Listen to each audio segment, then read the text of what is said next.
ꯑꯗꯨꯒ ꯀꯔꯤꯒꯤꯗꯃꯛꯇ ꯑꯩꯈꯣꯏꯅ ꯊꯕꯛ ꯂꯧꯕ ꯃꯇꯝꯗ ꯑꯁꯤꯒꯨꯝꯕ ꯂꯨꯒ꯭ꯔꯕ ꯄꯣꯠꯁꯦ ꯃꯁꯤꯗ ꯀꯔꯤꯒꯤ ꯑꯩꯈꯣꯏꯒꯤꯀꯣ ꯇ꯭ꯔꯥꯟꯁꯄꯦꯔꯦꯟꯁꯤ ꯂꯩꯇꯕ ꯀꯔꯤꯒꯤꯅꯣ ꯍꯧꯖꯤꯛ ꯄꯥꯏꯂꯣꯠ ꯂꯧꯔꯁꯤꯅꯦ ꯍꯦꯛꯇ ꯌꯦꯡꯉꯁꯦꯕ ꯔꯣꯀꯦꯠ ꯊꯧꯕ ꯍꯦꯛꯇ ꯂꯧꯁꯦꯕ ꯑꯗ ꯑꯩꯒꯤ ꯏꯁꯥꯁꯨ ꯍꯥꯞꯄ ꯌꯥꯒꯗ꯭ꯔꯣ ꯔꯣꯀꯦꯠꯇꯣ ꯄꯣꯛꯈꯥꯏꯔꯣꯏꯗ꯭ꯔꯣ ꯄ꯭ꯂꯦꯟꯗꯣ ꯄꯣꯛꯈꯥꯏꯔꯣꯏꯗ꯭ꯔꯣ ꯑꯗꯨꯀꯥꯟꯗ ꯑꯩꯒꯤ ꯈꯪꯅ ꯆꯥꯟꯅꯕ ꯑꯩꯒꯤ ꯏꯆꯥ ꯅꯠꯇ꯭ꯔꯒ ꯏꯁꯨꯗꯣ ꯍꯥꯞꯆꯤꯜꯂꯒꯦꯅꯤ ꯑꯗꯨꯝꯕꯗꯗꯤ ꯌꯥꯔꯣꯏꯕ ꯑꯗꯨꯒ ꯆꯞ ꯃꯥꯟꯅꯩꯕ ꯑꯗꯨꯃꯥꯏꯅ ꯇꯧꯗꯅ ꯃꯁꯤꯒꯨꯝꯕ ꯌꯥꯝꯅ ꯂꯨꯕ ꯇꯥꯟꯖꯥ ꯃꯔꯨ ꯑꯣꯏꯕꯁꯤꯡꯁꯤꯗꯤ ꯑꯩꯈꯣꯏ ꯇ꯭ꯔꯥꯟꯁꯄꯦꯔꯦꯟ ꯑꯣꯏꯕ ꯃꯇꯝ ꯑꯃ ꯆꯪꯉꯦ ꯑꯗꯨꯅꯗꯤ ꯇꯁꯦꯡꯅ ꯉꯁꯥꯏ ꯍꯥꯏꯖꯕꯗꯣ ꯁ꯭ꯄꯣꯔꯠꯁꯇ ꯀꯔꯤꯗ ꯀꯣꯇꯥ ꯊꯝꯕ ꯑꯗꯨꯃꯥꯏꯅ ꯁꯤꯒꯤꯁꯤꯗꯗꯤ ꯁꯤꯒꯨꯝꯕꯗ ꯑꯩꯈꯣꯏ ꯃꯣꯏꯒꯤꯗꯃꯛꯇ ꯑꯩꯈꯣꯏ ꯊꯕꯛꯁꯦ ꯑꯩꯈꯣꯏ ꯊꯕꯛ ꯍꯥꯞꯀꯅꯤ ꯊꯕꯛ ꯃꯣꯏꯒꯤꯗꯃꯛꯇ ꯔꯤꯖꯥꯔꯚ ꯇꯧꯅꯤ ꯀꯥꯏ ꯇꯧ ꯇꯥꯔꯒꯗꯤ ꯌꯥꯝ ꯍꯦꯟꯅ ꯐꯕ ꯄꯣꯠꯁꯤ ꯊꯣꯛꯂꯛꯀꯅꯦꯕ ꯑꯗꯨꯅ ꯇꯁꯦꯡꯅ ꯍꯥꯏ ꯇꯥꯔꯒꯗꯤ ꯑꯩꯈꯣꯏꯒꯤꯀꯣ ꯁꯨꯝ ꯌꯦꯡꯉꯨ ꯇꯥꯔꯒꯗꯤꯀꯣ ꯍꯧꯖꯤꯛ ꯌꯦꯡꯉꯣ ꯆꯩꯅꯥꯁꯦ ꯈꯔ ꯆꯥꯎꯈꯠꯂꯦ ꯀꯔꯤ ꯁꯤꯁꯇꯦꯝꯅꯣ ꯃꯣꯏꯗ ꯂꯩꯔꯤꯁꯦ ꯀꯝꯃꯨꯅꯤꯁ ꯅꯠꯇ꯭ꯔꯣ ꯗꯦꯃꯣꯀ꯭ꯔꯦꯁꯤ ꯅꯠꯇꯦ ꯑꯩꯈꯣꯏ ꯏꯟꯗꯤꯌꯥꯅ ꯗꯦꯃꯣꯀ꯭ꯔꯦꯁꯤꯅꯦ ꯍꯥꯏꯔꯦ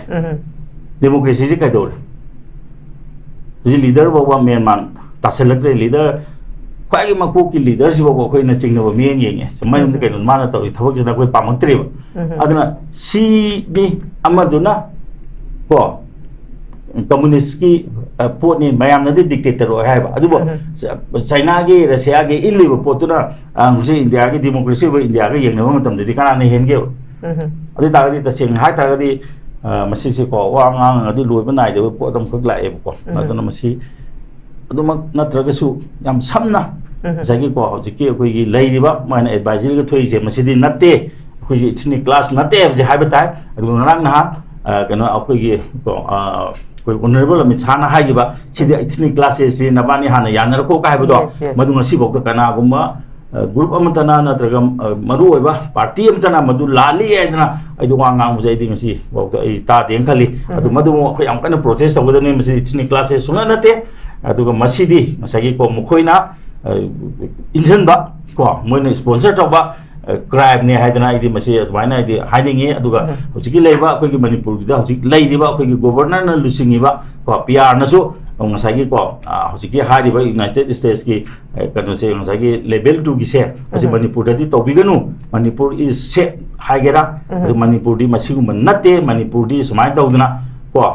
ꯑꯗꯨꯕꯨꯗꯤ ꯃꯣꯏ ꯍꯥꯏꯕꯨꯗꯤ ꯌꯥꯔꯣꯏꯀꯣ ꯃꯣꯏꯅ ꯁ꯭ꯄꯣꯟꯁꯔ ꯇꯧꯕꯅꯤ ꯑꯗꯨ ꯃꯣꯏ ꯍꯥꯏꯕ ꯌꯥꯔꯣꯏ ꯑꯗꯨꯒ ꯃꯁꯤꯗꯤ ꯇꯁꯦꯡꯅ ꯍꯥꯏ ꯇꯥꯔꯗꯤ ꯃꯗꯨꯃꯛ ꯍꯥꯏꯕ ꯌꯥꯔꯕꯖꯥꯠꯅꯤ ꯃꯁꯤꯗꯤ ꯑꯩꯈꯣꯏ ꯁꯦꯟꯇꯔꯅ ꯁ꯭ꯄꯣꯟꯁꯔ ꯇꯧꯕꯅꯤ ꯍꯥꯏꯗꯅꯀꯣ ꯃꯣꯏ ꯍꯧꯖꯤꯛ ꯂꯩꯔꯤꯁꯦ ꯁ꯭ꯇꯦꯠ ꯒꯣꯔꯃꯦꯟꯗꯧꯅ ꯂꯩꯕꯤꯕꯅꯦꯕ ꯁꯤꯗꯤ ꯁꯦꯟꯇꯔꯅ ꯁ꯭ꯄꯣꯟꯁꯔ ꯇꯧꯕꯅꯤ ꯁꯦꯟꯇꯔꯅ ꯁꯨꯃꯥꯏꯅ ꯉꯥꯡꯅꯤꯡꯕ ꯉꯥꯡꯕꯤꯒꯅꯨ ꯑꯩ ꯃꯅꯤꯄꯨꯔꯗ ꯄꯤꯌꯥꯔ ꯒꯣꯔꯃꯦꯟꯁꯦ ꯄꯥꯟꯕ ꯉꯝꯗ꯭ꯔꯦ ꯅꯣꯏꯅ ꯑꯗꯨꯃꯥꯏꯅ ꯌꯥꯝ ꯍꯥꯏ ꯇꯥꯔꯒꯗꯤ ꯑꯩ ꯕꯤꯕꯨꯂꯥ ꯆꯨꯔꯛꯀꯗꯧꯔꯦ ꯍꯥꯏꯗꯅ ꯑꯩꯈꯣꯏ ꯒꯣꯕꯔꯅꯔꯁꯤꯅ ꯇꯁꯦꯡꯅ ꯀꯩꯅꯣꯁꯦ ꯃꯤꯅꯤꯁꯇꯔ ꯑꯣꯐ ꯍꯣꯝ ꯑꯦꯐꯤꯌꯔꯁꯇ ꯑꯩꯗꯤ ꯃꯁꯤ ꯀꯝꯄ꯭ꯂꯦꯟ ꯇꯧꯐꯝ ꯊꯣꯛꯑꯦꯅ ꯈꯜꯂꯦꯕ ꯑꯗꯣ ꯑꯩꯈꯣꯏꯅꯁꯨ ꯃꯗꯨ ꯇꯧꯕ ꯌꯥꯅꯅꯕ ꯒꯣꯕꯔꯅꯔꯗ ꯇꯛꯁꯟꯒꯗꯕꯅꯦꯕ ꯇꯣꯝꯆꯥꯗ ꯂꯥꯛꯆꯒꯦ ꯑꯣꯖꯥ ꯇꯣꯝꯆꯥ ꯅꯥꯀꯜ ꯑꯃꯔꯣꯝꯗ ꯑꯩꯈꯣꯏꯒꯤ ꯃꯅꯤꯄꯨꯔꯗ ꯁꯉꯥꯏ ꯐꯦꯁꯇꯤꯚꯦꯜꯕꯨ ꯑꯣꯏꯔꯣ ꯑꯗꯒꯤ ꯑꯩꯈꯣꯏ ꯁꯤꯔꯣꯏ ꯐꯦꯁꯇꯤꯚꯦꯜꯕꯨ ꯑꯣꯏꯔோ ꯑꯗꯨꯗ ꯅꯠꯇꯅ ꯑꯩꯈꯣꯏꯒꯤ ꯂꯣꯛꯇꯥꯛ ꯄꯥꯠ ꯌꯦꯡꯕ ꯂꯥꯛꯄ ꯁꯉꯥꯏ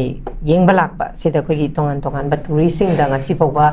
ꯃꯅꯤꯄꯨꯔꯗ ꯂꯥꯛꯏꯕ ꯇꯨꯔꯤꯁꯁꯤꯡꯗ ꯊꯣꯛꯍꯟꯅꯤꯡꯗꯕ ꯊꯧꯗꯣꯛ ꯑꯟꯋꯥꯟꯇꯦꯗ ꯏꯁꯨꯁ ꯉꯁꯤ ꯐꯥꯎꯕ ꯊꯣꯛꯄꯒꯤ ꯊꯧꯗꯣꯛꯁꯦ ꯑꯩꯈꯣꯏ ꯇꯥꯕ ꯂꯩꯇ꯭ꯔꯤ ꯑꯗꯨꯕꯨ ꯏꯟꯗꯤꯌꯥꯒꯤ ꯃꯅꯨꯡꯗ ꯑꯩꯈꯣꯏꯒꯤ ꯌꯨ ꯄꯤꯒꯨꯝꯕ ꯕꯤꯍꯥꯔ ꯗꯦꯜꯂꯤ ꯃꯨꯝꯕꯥꯏꯗꯗꯤ ꯑꯗꯨꯃꯛ ꯐꯨꯗ ꯄꯣꯏꯖꯅꯤꯡ ꯇꯧꯕ ꯑꯗꯨꯗꯒꯤ ꯑꯩꯈꯣꯏ ꯔꯦꯞ ꯇꯧꯕ ꯃꯈꯣꯏꯕꯨ ꯂꯥꯟꯅ ꯂꯝꯖꯤꯡꯕꯁꯤꯒꯤ ꯋꯥꯔꯤꯁꯦ ꯑꯣꯖꯥ ꯇꯣꯝꯆꯥ ꯑꯩꯈꯣꯏ ꯍꯥꯟꯅ ꯃꯁꯤꯒꯤ ꯋꯥꯔꯤꯁꯦ ꯑꯗꯨꯃꯛ ꯑꯩꯈꯣꯏ ꯌꯥꯝ ꯇꯣꯏꯅ ꯇꯥꯏ ꯑꯗꯨꯃꯛꯄꯨ ꯃꯅꯤꯄꯨꯔꯗꯗꯤ ꯁꯤꯒꯨꯝꯕꯒꯤ ꯋꯥꯔꯤꯁꯦ ꯍꯧꯖꯤꯛꯐꯥꯎꯕ ꯑꯩꯈꯣꯏ ꯇꯥꯕ ꯂꯩꯇ꯭ꯔꯤ ꯑꯗꯨꯕꯨ ꯍꯥꯏꯔꯤꯕ ꯑꯩꯈꯣꯏꯒꯤ ꯅꯣꯔꯠ ꯏꯁꯀꯤ ꯁꯔꯨꯛ ꯑꯃ ꯑꯣꯏꯔꯤꯕ ꯑꯩꯈꯣꯏꯒꯤ ꯃꯅꯤꯄꯨꯔꯁꯤꯗ ꯁꯤꯒꯨꯝꯕ ꯇ꯭ꯔꯥꯚꯦꯜ ꯑꯦꯗꯚꯥꯏꯖꯔꯤ ꯊꯝꯂꯛꯂꯤꯕꯁꯤ ꯅꯥꯀꯜ ꯑꯃꯔꯣꯝꯗ ꯍꯧꯖꯤꯛ ꯍꯟꯗꯛꯇ ꯊꯣꯛꯈꯤꯕ ꯑꯩꯈꯣꯏꯒꯤ ꯑꯣꯄꯔꯦꯁꯟ ꯁꯤꯟꯗꯨꯔ ꯍꯥꯏꯔꯤꯕ ꯑꯩꯈꯣꯏꯒꯤ ꯄꯍꯜꯒꯥꯝꯗ ꯃꯤꯑꯣꯏ 23 ꯂꯩꯈꯤꯗꯕꯁꯤꯗ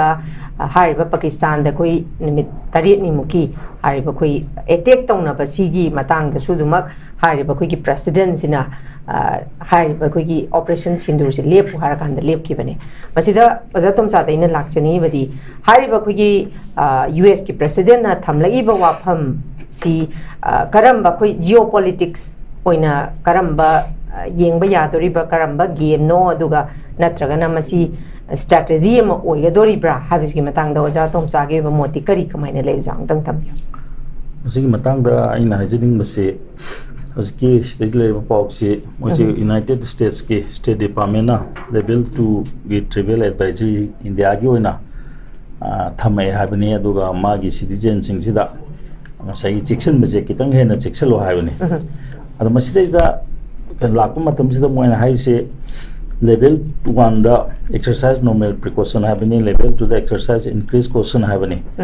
number 3 da reconsider travel habani, level 4 na do not travel habani, level 2 ni lives aduga stage da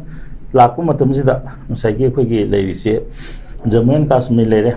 sigi se ko sai gi masjid khoi gi terrorism ga unrest ka lebini na chat kan wai India Pakistan ki border si sai gi ko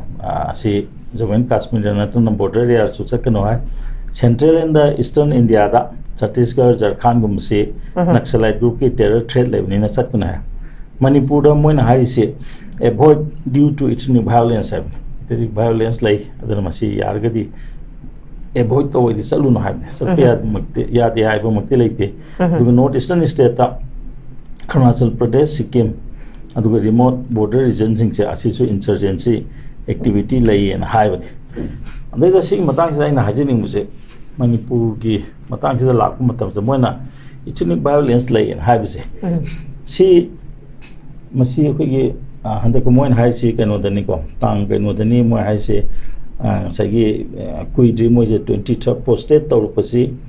jun gi tang kulhumdoi da si post tor pani jun gi tang kulhumdoi hai si nga si gi potani lai si ko ngarang de gi pau gi phangna khabar de yong ad kari gi no America na ji Manipur gi matang da ethnic violence lai ya ga chat kano hai se masi kari ipo no hai se ko na masi yang na bale ma de America na hai se ji koi kitang ko char ga ju thum tha ga tang ba mahok tang ba hai ba do adu wi pot ama koi yeng da ba ya ro mayam di kai no da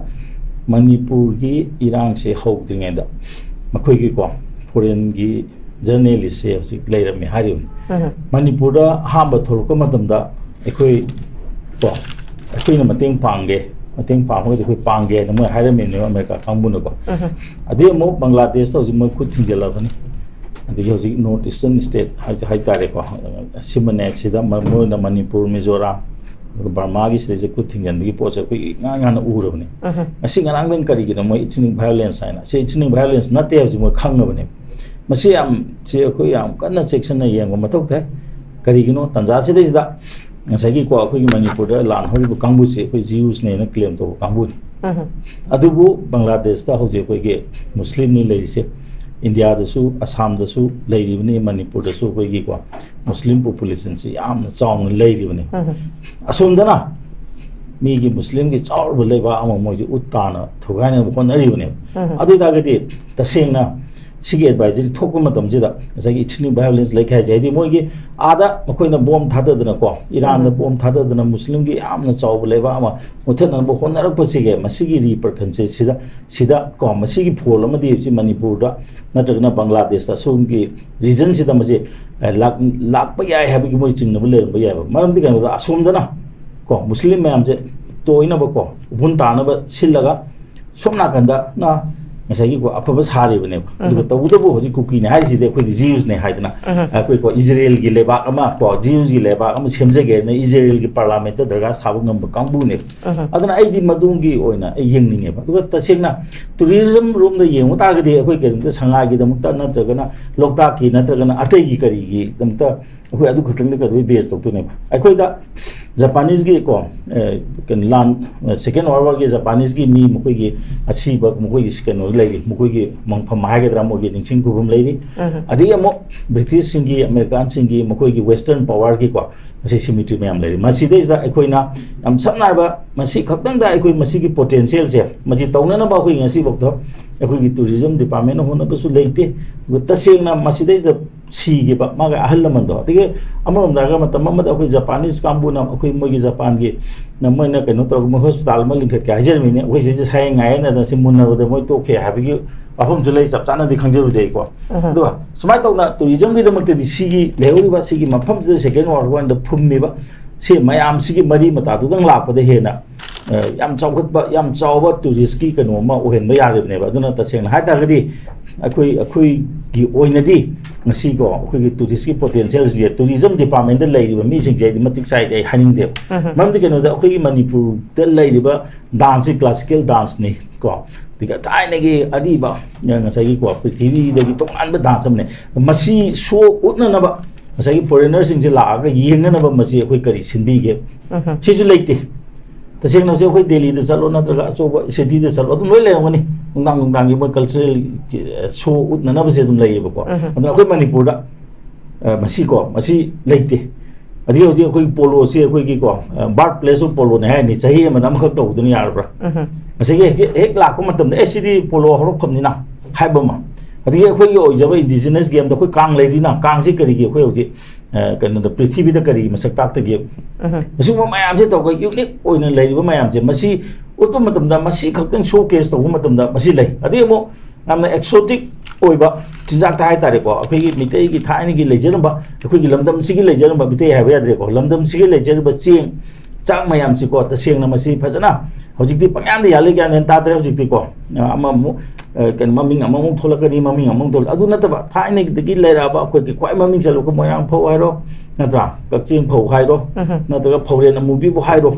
adi akhoi gi hojik ki kano sibo ba na akhoi sahau sibo ma pan gi oina tawudong toksala ekre bo adana sigum mayam ji tawdana masigi kanu si mayam ma adigi mo akhoi si da phang nga ma pan da phang da ba dusu Manipur si kenu khangdre akhoi gi Ramsar commission na akhoi gi ki lai ba ithai bere se masi kanu lokak project si di commission taw ro hai rabani si lokak mangai na masi da su utte taseng na masigi posa hangdokra ga masagi ko Manipur da phangba ngasagi ko nga kari kra ji tor ga am sam na habda akhona lamam madang sa lana habi ko lamam da salu matam da yum phajabadi mi gi na hen gane akhoi sidai da phangba atopa jaga da phangdaba mayam da mado promote tor kan da mado akhoi gi oiba sengna madu yeng ba lak ko mi sini hen gi dre ni tourism potential yamna leba mafum ni potential de hariga karma mom da kari tiap tor ga habda madu kai na da tourist hoji Manipur government gi akhoi gi lebak si khwai dei soi bi ke no da akhoi lawriba akhoi embracing je matik chabra chada ba ji yeng mom thuk tai hoji ngo sports ki di gold medalist silver medalist bronze medalist sigi thabak pi bagi scheme lai gire adumai tok na akhoi gi leijeriba like lai su ta missing si su ko sai ma gi university gi first star pa doctor tambada university gi first star one engineer tambada first star one natra adoga tourism gi da tamu da first star one sigumba da akhoi thabak che pi ne haidana madu scheme lai bra somna kan da lakpa matam da di competition tawni competition ji kari na tawge do khoi khang loino khange masi sidi akhoi na taphok ta ba kano haidine buko sai ge akhoi gi ko masi hidden kano haidare ko agenda haiga dra ka haga dige ka maina thabak changi ji khangawin ai gi mi thabak changba yana ba ge namta adigi post gi darkar leiba sai gi ko qualification ju hum buk ngam leiba ne hab masi ayam haining dire ko masi palur gi am phate adu hauja hai ji ne sai gi post ko chana ba educational qualification thamma gi mota aigi isado natraga aigi inaudo adu pusanba yana ba ngasai gi ko akhoi gi recruitment rules si semdok pung number lebak ne angak pelebak ne hab se simung ngak pelebak leite aduna si matam sida akhoi am checksina kano to botai adu hojik ta sengna hariba America na to ri posimadi aidi atai da logjade aidi makoina Iran da khut lenguba adu Iran da leng ba bise jam samna haibada akhoi gi north east ta adu gi Bangladesh ta moi gi akari Cox Island haibra adu da ka tawre je akhoi gi ko muslim marakta ne moi ni sid lai gi du si asomna ka da muslim ha le ne moi na pangai jelaga Iraq tumna ba to kre ko Iraq se thugai ba loi de adu ga kano weapon of mass destruction leiram dra hojik su ni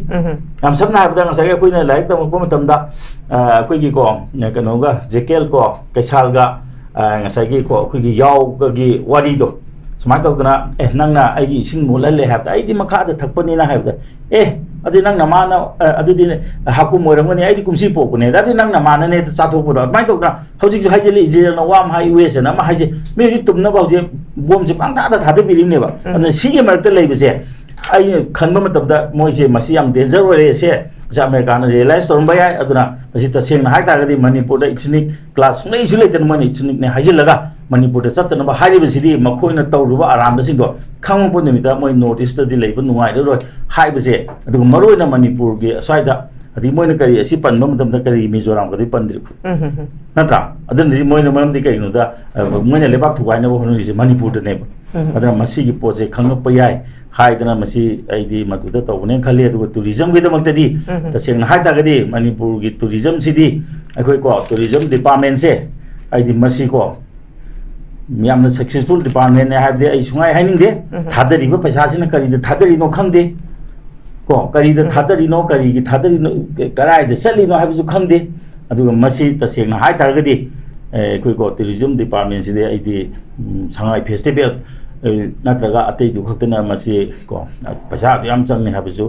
ꯆꯪꯐꯝꯁꯨ ꯂꯩꯇꯦ ꯇꯁꯦꯡꯅ ꯍꯥꯏꯇꯥꯔꯒꯗꯤ ꯑꯩꯈꯣꯏꯒꯤ ꯃꯅꯤꯄꯨꯔꯒꯤ tourism ꯗꯤꯄꯥꯔꯠꯃꯦꯟꯗ ꯂꯩꯔꯤꯕꯁꯤꯡꯁꯦ ꯃꯇꯤꯛ ꯆꯥꯔꯕ꯭ꯔꯥ ꯍꯥꯏꯇꯥꯔꯒꯗꯤ ꯀꯔꯤꯒꯨꯝꯕ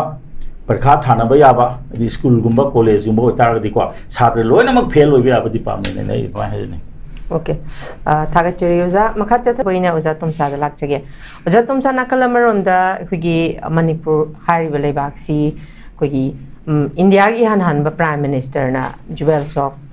India harami ne aduda natana ani shuba Switzerland ne na harami bane. Adubu hawjikti conflict asina maram oirakanda even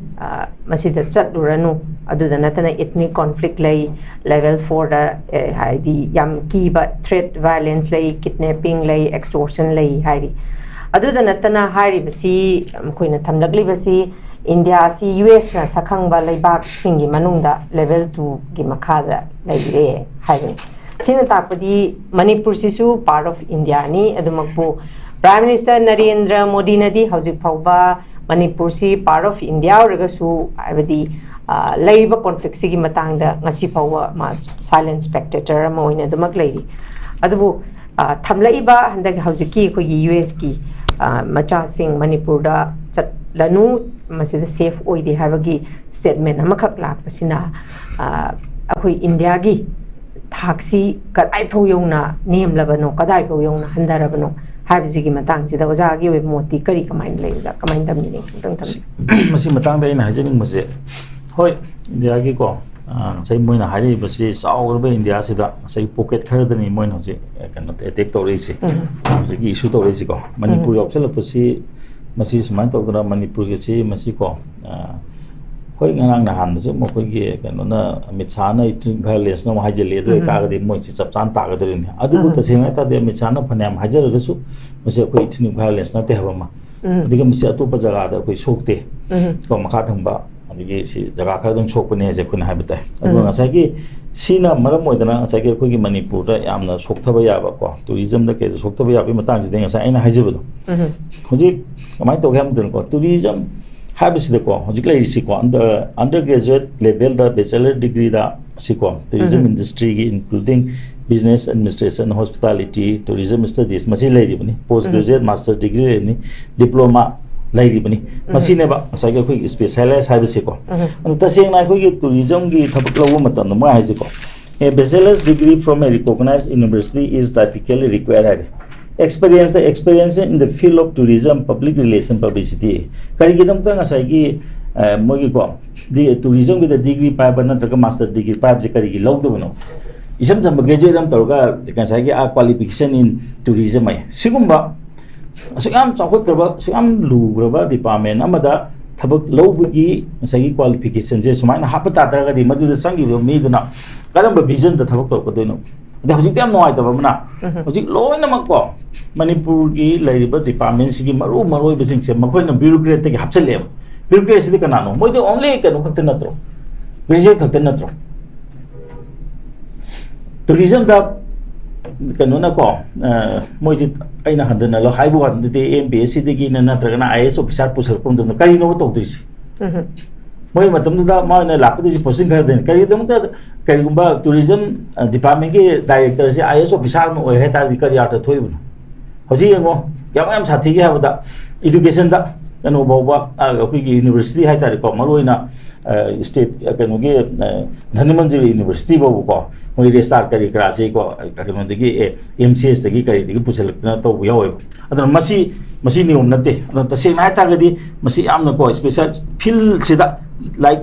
matik chana tamjara mi sing na to bon tam da sai gi khoi gi sai kanu si lakadri ne ba sai chakot ba ko ba ma gi planning do lakadri ne ba adona masi gi pochima number 1 akoi gi leiba Manipur da leiba sai gi khoi gi infrastructure ha gi dram si setup tori ba khoi gi kanu se mase khoi hongdu ko ma sang hi ba adona ta se na tourism department da thabak lawu matam da sai gi ko tourism da tammu ba मीसिंगसिनको अचौबा post लोक मतमदा नसाई tourism की qualification लेबा मीसिंगसिना तौबम चंगेबा दि अतोबम नौजी अंगो कनो हाग्रेको सिदिस अखोगी मणिपुर की own लेजरिबा सिगे अखोगी हाना को Imphal hotel एना लेरमिबा पोचे होजी कनो द पीगरे प्राइवेट पब्लिक पार्टनरशिप पछे अखोदा पीपल द कनो खंगदे अखोई कनो द पैसा क्याम पक्का स्टेट द पैसा तसेंग टूरिज्म याम चौखलन जे हाइब जे पॉकेट द पैसा चंगा जे हमदे स्टेट की ओने एक सेकर द पैसा कासनो हाइबनेबा स्टेट चौखन नबनेबा लनाई मी खरा काना नबगी दंग तदी ओइबम थोइबा अदमाय तौगना होजे आ कनो द लोकताक तसु तौरेको अदर मसी करिनो एग्रीमेंट कमाइने इ नहीं एग्रीमेंट से हम चेक अपने चेक्शन ने गुम चंगे बा स्टेट तक क्या कारिनो थबक कमाइने लौरिबनो नत्रा सिगुम्बा अमा चंगे अदुना तसेंगना हाय तरगदी अखोई मणिपुर द तौरिबा पोचे मसी मेन ताना चंगम चंगे अखोई याम समना हाबदा अखोई लोकताक प्रोजेक्ट की मतांग दे इनेगी एग्रीमेंट जे थीब खंदे हाइरे लोकताक डाउन स्ट्रीम की इनबा मतमदा NSPC दा को मोइन हाई ने सी पब्लिक प्राइवेट पार्टनरशिप है ओनरशिप बेसिस ने इरिदो लोई पिथोक्रमने इसिंग अखोइने पिबा दुगी मतुगिना कनो खतंग तौरकदुइना मई खितंग पिरकदुइनेबा अदना असम नाकदने एग्रीमेंट ना ओनरशिप बेसिस दा ट्रांसफर तौथोग्रे पब्लिक ता हाइबा मतमना इट इज पब्लिक प्राइवेट इंटरकनोने हाय पार्टनरशिप ने हाय अदु मो ओइदबा पादबसे याम तौइबा मणिपुर दा अदुना हौजी याम लूरिसे लोकताक प्रोजेक्ट की इनगिबा चेदो थीबा फंगदे कमाय तौदोरे दुदी अदे मौजी लोकताक प्रोजेक्शन एक हाइना मलाय सेन कदोरे गामी बो कांखले नोइना लेसलगे इसिंग मोले लेबि यागोय अदुगा NSPC ना दि इसिंग जे सिजननि मोंग द सिजन रे अदुना दि मसे लोकताक प्रोटेक्शन एक नते बसे सिदि को सेविंग ऑफ को the interest of NSPC over Loktak ले हाबि याय बसे अदुना सिगुम्बा मचिंदना याम फजना हाबा मनुंग द इरिबदो अदु अखोइगे कनो से लेबाक सिद लेरिबा मीसिंग सिना सिको मदु नोंग द कुथना पारुदे करिनो यावरिसे न मचिंना हायगा देखते यार मी ngami ji kino da loktak te hingjari bini adi mo khoina maduda ko hoi akoi na budi yam phatana khan ba ko adada moi gi ko masa sengdo ko te adu gi pot di nga gi di chinjang ne ha ad asnoi le ga yam mosal le adu tawre ka na mapan da ga thambi re mapun si gi he pok bu gi na ising da hinga ba nga phadra hinga potu bu kangphal da moi gi mapun si len ba kamai hai de no hai roi ba moi ji tongan ba pot amane ba ko aduna adu ma thong ma khang da ba pot mayam tawre aduna ai yam kana hajining de manipur di mismanagement tor pa yam kuire switzerland ni har ma ju hojik ti ko upun tare hojik kari dam to nong gidang chu bada hek ta pai ge chenja rei chi kari gino param di keno da casement area da u hokdre ko masi ai yam na yam nungsi bam yaure 1980 go modo 2024 dai dara adai dai khoi sa ma graduate teacher ge science graduate teacher ge khoi परखा थाबा यावजेको अदुदा English दा flood हाइबसे हंगने हाब को खोइ फजना इरमे flood से फोहन गे हाता गदि casement area दा उ याम था थंबो मथोक ताय अदगे अमो हजिक अखोइगी केस एमसे इसिंग अहेन बा थमननबा तंपाक ते लेरिबा पाक मसा मसा सिंगे लमफेल पाक फाइरो हजिते मो जेनिम्स इसिंग चाव जेनिम्स इसिंग चाव जो खोइ ngangningai लेब्रो असी पोरों पाता कोइना सारबोइ नत्रो करिगुम लोकताक पात मनुंग युम सारगा इसिंग थुमे हाबे याब्रा नम्बेल पात मनुंग इसिंग युम सारगा इसिंग थुमे हाबे याब्रा असी इसिंग थुममनेबा असिगुम जे थंगदबनि नम्बेल लोमदगी मनिंग लोमदगी लापा अखोइगे को नम्बुलदगी लापा इसिंग अहेन बसी लोकताक लम्बेल पात संगदरिमनि अदना अखोइ नम्बुलगी कनोसे इमाइजे हागेत पंगमोइदरिनि हायवाइ नेंजरो मतमदा कनगी लम्बेल पातगी इसिंग जा सोना कदो चाथोकिदरिमनि होजा अखोइ थाइमन मनु इसिंग जेनमम लेत्रे नांगामपान इसिंग जेनमम लेत्रे मरमदि कनोदा अखोइना अंगांग ओइदा अखोइना पानदा चावजरपनि लिटाइन द लंबी दगिना नागा तुरेन द ताबसि को सो क्लामना तागरे कोरों कोरों लोंना ताय हौजि इसिंग जे कोम चलगे अदुना उरिबो मनुंगी इसिंग जे क्राइ चेलिगे अदुना तसेंगना हाय तागदि अखोइगी एडमिनिस्ट्रेटर ओबिरबा अखोइगी एमएलए मंत्री सिंगसिना मतम चान चाना हाइबगी मतुंगिना कनो तौदबा प्लानिंग तौदबा हौजि कांगला जे हाइजेगिने कांगला सिदे हौजि अखोइ कनो यौजे कनो से अखोइगी को गंगलादा विषय खुदिंगी तौरिबा मेरा हुचुंग यौजे मेरा हुचुंग हाजे मेरा मेन तोमनि सिगी नुमित सेदा साइगे अखोइ मपान दिगी लापको इंडिया की मनुंगी टूरिस्ट याम थेंगनेबा ꯅꯣꯏꯗ ꯀꯃꯥꯏꯅ ꯍꯥꯏꯕꯤꯕꯅꯣ ꯑꯩꯅ ꯍꯥꯏꯕ ꯅꯣꯏꯅ ꯃꯅꯤꯄꯨꯔꯗ ꯂꯥꯛꯀꯦ ꯍꯥꯏꯇꯥꯔꯒꯗꯤ ꯃꯁꯤ ꯈ꯭ꯋꯥꯏꯗꯒꯤ ꯃꯔꯨꯑꯣꯏꯕ ꯄꯣꯠ ꯑꯃꯅꯤ ꯃꯁꯤꯗꯩꯁꯦ ꯑꯩꯈꯣꯏꯒꯤ ꯍꯥꯟꯅꯒꯤ ꯀꯣꯅꯨꯡ ꯑꯣꯏꯔꯝꯃꯅꯤ ꯑꯗꯣ ꯍꯧꯖꯤꯛ ꯃꯦꯔꯥꯃꯦꯟ ꯇꯣꯡꯕ ꯍꯥꯏꯕꯁꯦ ꯃꯁꯤ ꯌꯥꯝ ꯃꯔꯨꯑꯣꯏꯕ ꯄꯣꯠ ꯑꯃꯅꯤ ꯑꯗꯨꯒ ꯅꯣꯏꯅ ꯀꯔꯤꯒꯨꯝꯕ ꯃꯅꯤꯄꯨꯔꯗ ꯇꯨꯔꯤꯁ ꯑꯣꯏꯅ ꯀꯣꯏꯔꯛꯀꯦ ꯍꯥꯏꯇꯥꯔꯒꯗꯤ ꯃꯁꯤ ꯅꯪꯅꯅꯕ ꯀꯣꯏꯔꯣ ꯑꯗꯨꯒ ꯃꯁꯤꯗ ꯉꯁꯤꯒꯤ ꯇꯧꯔꯤꯕ ꯐꯦꯁꯇꯤꯚꯦꯜꯁꯦ ꯅꯣꯏ ꯑꯇꯣꯞꯄ ꯅꯨꯃꯤꯠ ꯑꯃꯗ ꯁꯨꯡꯎ ꯎꯔꯣꯏ ꯍꯥꯏꯕꯁꯦ ꯑꯩꯈꯣꯏ ꯍꯥꯏꯌꯦꯕꯀꯣ ꯃꯣꯏꯁꯨ ꯌꯥꯝ ꯍꯔꯥꯎꯋꯦꯕ ꯑꯗꯨꯕꯨ ꯀꯪꯂꯥ ꯍꯥꯏꯕꯁꯤ ꯉꯁꯥꯏꯒꯤ ꯌꯥꯝ ꯂꯤꯔꯕ ꯀꯣꯅꯨꯡ ꯑꯃꯅꯦꯕꯀꯣ ꯑꯗꯨ ꯁꯤꯗꯩꯁꯤ ꯀꯪꯂꯥꯁꯦ ꯃꯐꯝ ꯃꯔꯥꯡ ꯈꯪꯗꯅ ꯕꯨꯜꯗꯣꯖꯔ ꯊꯥꯖꯤꯜꯂꯤ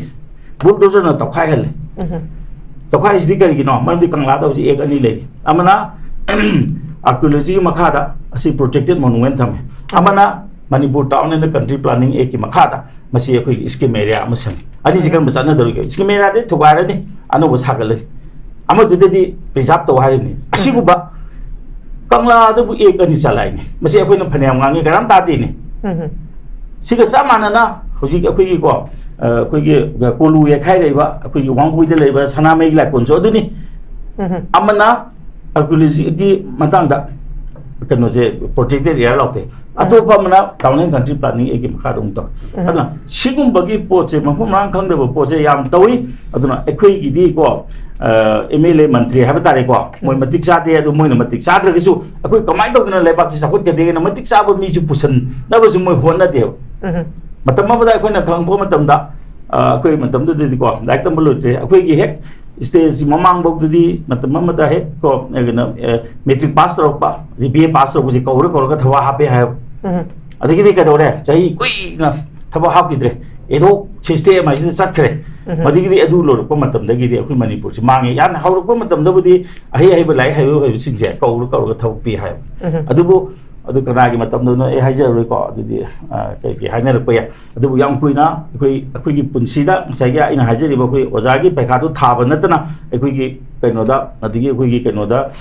इंडस्ट्री दा अखोई को इंडस्ट्री की इंस्पेक्टर की पैखा यावगे हाइदना अखोई एमपीएससी दा चेम थालने अदु नतना अदु जो पैखा तोगिदे अदु नतना अखोई कॉम्पिटिटिव एग्जाम ता अखोई पुनसीदा थाब ngमक्तेबा बरमदि कइनोदा लेइतेबा कॉम्पिटिटिव एग्जाम से अदुबु ममांगे कांग्रेस की मतमदा जाइबु बिगी मतमदा माना कॉम्पिटिटिव एग्जाम से चांग नायना सिनबिरमने अदुमदि याम फै मागे मतमदा अदुगा सुमाय तौद्रा ngसाइ अखोई जेनरेशन क्या से मांगनगरगे अखोई मतमदा अखोई कॉम्पिटिटिव एग्जाम थरतबैसे अखोई खंगा सानबा सिंगसिदि पैसा पीरगा एदोक चंगिनी अदुना एदोक रेगुलेशन हैना सलाक सारिने मणिपुर से एदोक रेगुलेशन से कइनो मतिक चादुम मयाम चंगिब नत्रो अदुना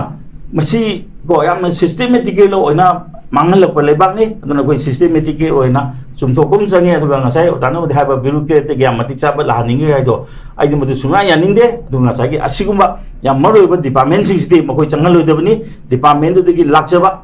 मदुगा मरी लेनब एजुकेशनल क्वालिफिकेशन लेबसिंगसे मसी मोइना पाहेंगेदबनी डॉक्टर हॉस्पिटल दबु हैरमने हैना डायरेक्टर के दा नत्रगना सुपरिटेंडेंट दा ब्यूरोक्रेट पुसन तारगदि करि ओगिदगे मोइदि मतम चुकुइरोइदनि मोइदि सही अहुम नत्रग मई अदाइदि चखिदोइनेबा अदना सिगुम्बा लैबा डिपार्टमेंट सिंगसिदि मागी मतिक चाबा को मरी लेनब मीना पुजसनु अदुगा मखोइ लाइबा मसी ब्यूरोक्रेट हाबसे मसी सुम जगाददि अखोइ चंगलोइदबनि अदना टूरिज्म से चखनबगे दमता अखोइ याम मरोइबको सगे हाइजे याम नहा याम लैरिना अखोइ हौगलप याम लैरे कनो टूरिज्म की सै मागी क्वालिफिकेशन लेजब याम लैरिना थबक बहु मतमदा तो हात्रि केगिनो एनी कनो हाइरनि को एनी ग्रेजुएट हाइरनि अदि मागे कनो दा एक्सपीरियंस हाइरनि एक्सपीरियंस कना पिदोनो होटल न कइना खर पिरनि अदुना ngsaigi aduda tamjarapa master degree lejerba first class pass tawrida adu number yabra ba moina adu number yana no kari sigi poche semina matam gi matungina hana leitringani leiro matam dadi moi sing do thabak to pusen bina kari gi sem dage aduga kari gi damakta akhoi na thabak lobo matam da asigumba lu poche masi de kari gi akhoi gi go transparency leite ba kari gi no hoji pilot lo rasi ne इति young से rocket थोबे के लौ सेबा अदा आइगी साइजो हाप यागद्रो rocket तो पोखाइरोद्रो play तो पोखाइरोद्रो अदु कांदा आइना आइगी खंग चानबा आइगी इजाना त इशू तो हापसेलगेनी अदु मददि यारोयबा अदुगा चमानेबा दुमाय तौना मसिगुम्बा यामना लुबा तांजा मरु ओइबा सिंगसिदे अखोइ ट्रांसपेरेंट ओइबा मतम हम संगे अदुना जि तसेंना ngसा हाइजबदो स्पोर्ट्स करिदा कोटा थंबा दुमायना एससी की सिददि सिम सुमदा अखोइ मोइगिदमता अखोइ थबक से अखोइ थबक हापकनी थबक मोइगिदमता रिजर्व तौनि काई तौतागदि याम हेना फब पोचे थोलकनेबा अदुना तसेंगना हाय तारगदी अखोगी को सुम येंगो तारगदी को हजिक येंगो चाइना जेगर चाखले करी सिस्टम नो मोइदे लेसे कम्युनिस्ट नत्रो डेमोक्रेसी नते कोई इंडिया ना डेमोक्रेसी ने हाय डेमोक्रेसी से कइदोरे जी लीडर बाबा मेन मान तासेलक्रे लीडर ख्वाई मको की लीडर से बाबा कोई न चिंगनो मेन येंगे समय उनके कइनो माना तो थबक जिना कोई पामंत्रे अदना सी नी अमदुना को कम्युनिस्ट की पोटनी मयाम नदी डिक्टेटर है चाइना की रशिया की इल्लीब पोटुना इंडिया की डेमोक्रेसी इंडिया की येंगे कना हेंगे अदी तसेंग हाय तारगदी मसीसे को वांगांगदी लोइब नाइदे पोटम खक लाएबको अदुना मसी अदुमक नत्रगसु याम समना जागी को हजिकी अखोगी लेरिबा माने एडवाइजरी के थोइसे मसीदी नते अखोगी इथनी क्लास नते जे हाय बताय अदु नरang नहा कनो अखोगी को कोई ऑनरेबल अमित शाह हाइबा सिदे इथनी क्लासेस से नबानी हाना यानरको का हाइबदो मदु ngasi bok kana gumba group amatana natraga